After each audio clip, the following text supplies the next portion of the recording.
एकं शास्त्रं देवकीपुत्रगीतम् एको देव देवकीपुत्र एव एको मन्त्र तस्य नामानि यानि कर्मावपि एकं तस्य देवस्य सेवा।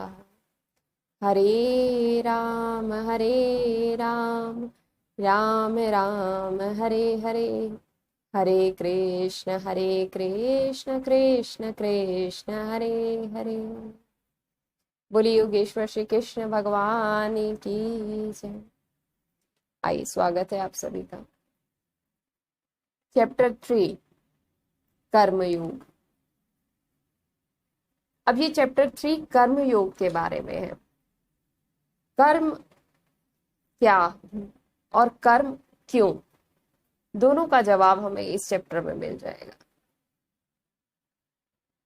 अगर हम सिंपल शब्दों में इसको डिफाइन करें तो ये एक प्रॉपर इंग्रेडिएंट्स देता है। ये चैप्टर हमें प्रॉपर इंग्रेडिएंट्स देता है अपने कर्म को करने के लिए, कि वो कर्म किया क्यों जा रहा है और कर्म कैसे करना चाहिए, उसके पीछे कारण क्या होना चाहिए, वही हमारा कर्म बनाते हैं। जैसे आज जो हमारे शारीरिक तत्व हैं उनके लिए कर्म प्रधान है, मन के लिए भावनाएं प्रधान है, बुद्धि के लिए विवेक प्रधान है। एक एक करके स्तर बाय स्तर प्रभु चले हमें फर्स्ट से 18 चैप्टर तक लेके।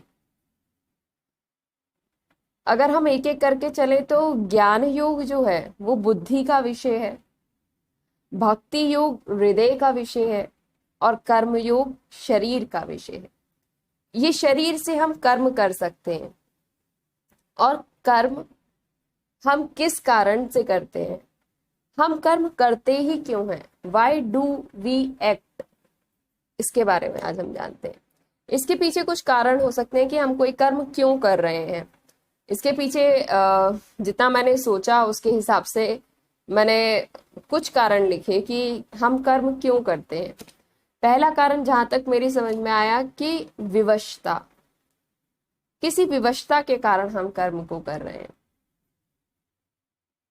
बस करना है इसके लिए हम कर्म कर रहे हैं।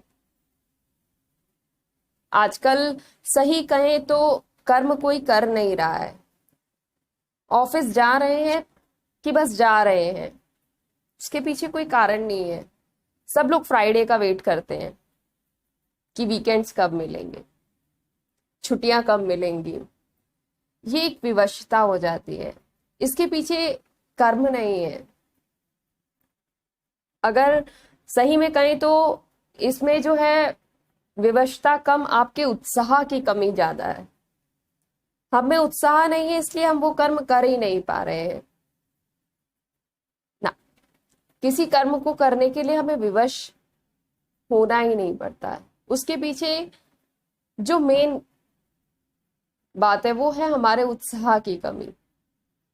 हम उस चीज को ऐसा मानकर नहीं कर पा रहे हैं कि ये कर्म हम क्यों कर रहे हैं, वाई डू वी डू, हम ये क्यों कर रहे हैं। अगर हम उसके पीछे का कारण स्पष्ट हो जाए कि हम वो कर्म क्यों कर रहे हैं तो हमें उत्साह की एक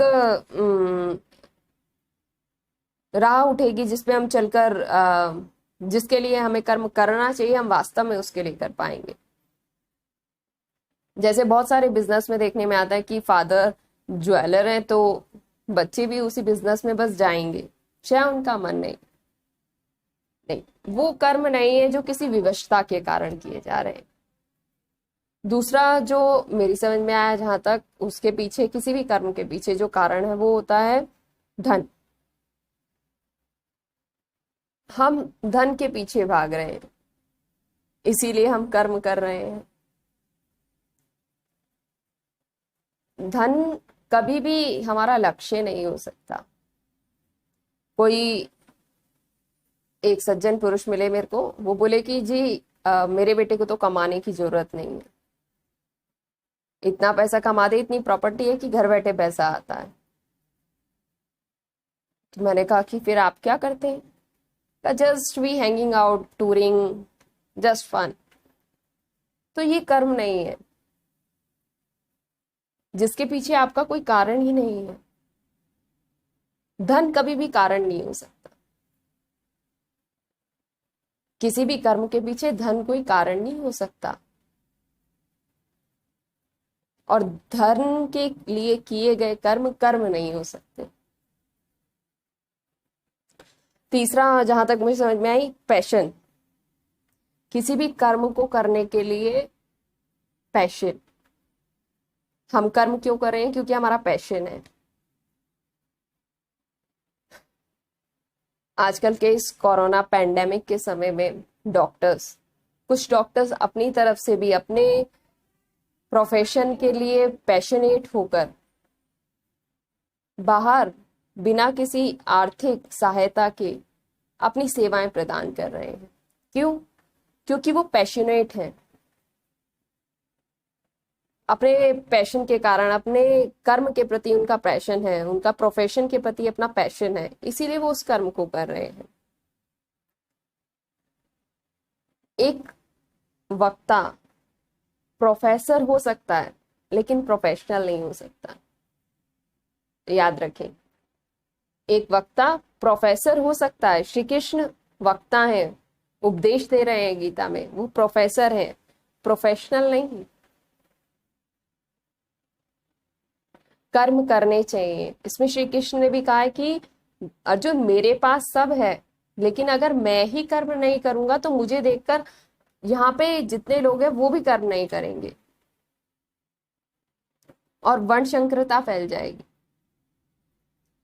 तो प्रभु तो सब कुछ होते हवाते सब कुछ, लेकिन फिर भी वो कर्म करते हैं हमें दिखाने के लिए, हमें सिखाने के लिए।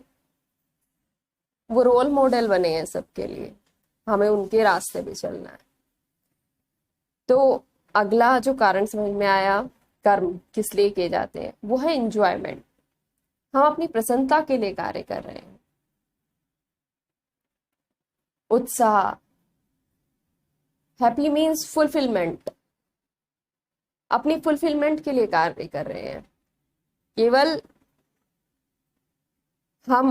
जो हम कर्म कर रहे हैं उससे केवल हम सुखी हो रहे हैं, उससे हम कभी भी खुश नहीं होते। कभी भी किसी जरूरतमंद के लिए कुछ करके देखना, अंदर जितना फुलफिलमेंट लगेगी वो अपने लिए करने से नहीं लगेगी। तो जो किसी को उत्साह से भर के, वो जो उत्साह अपने अंदर आता है वो कर्म है, वो उत्साह है, वो असली उत्साह है। उसके पीछे जो हमारा कारण था, उसके पीछे जो हमने किया वो कर्म था। जब कोई काम किसी को आनंद दे, सुख दे, वो परोपकार होता है। और परोपकार के लिए कार्य करना, परोपकार के लिए कर्म करना सबसे बड़ा कर्म। इससे भी ऊपर चलें तो इसके ऊपर आते हैं कर्म अपनी आत्मिक उन्नति के लिए। हम कर्म करते हैं, जैसे परीक्षित ने कर्म किया अपनी आत्मिक उन्नति के लिए। वो सुखदेव जी के पास गया और जाकर उसने बोला कि एक मरणासन व्यक्ति को मृत्यु से पहले क्या करना चाहिए। तब उसने श्री भागवत जी को सुना। ये उसके द्वारा किया गया कर्म उसकी आत्मिक उन्नति के लिए कर्म था, और ये बहुत ऊंची अवस्था है। और सबसे ऊंची अवस्था किसी कर्म को करने के लिए होता है उसकी आध्यात्मिक उन्नति के लिए। जो हमारा रियल स्वरूप है, हमारा आत्मन स्वरूप, उसकी प्राप्ति के लिए, उस परमात्मा की प्राप्ति के लिए जो कर्म किए जाते हैं वो हमारी आध्यात्मिक उन्नति के लिए होते हैं। और उससे बड़ा कोई कर्म हो नहीं सकता, नहीं हो सकता। तो जो कर्म केवल हम करने के लिए, एग्जिस्ट करने के लिए कर रहे हैं, वो कर्म नहीं है। जो हम अपने जीने के लिए कर रहे हैं वो कर्म है। जो दूसरों की भलाई के लिए कर रहे हैं, जो अपने उत्साह के लिए कर रहे हैं, अपनी आत्मिक उन्नति के लिए कर रहे हैं, अपने आध्यात्मिक उन्नति के लिए कर रहे हैं, वो कर्म है। वो कर्म करने चाहिए। आगे प्रभु ने बताया है कि और कौन कौन से किस किस प्रकार के कर्म होते हैं। उसकी चर्चा नेक्स्ट करेंगे। तब तक श्री राधे।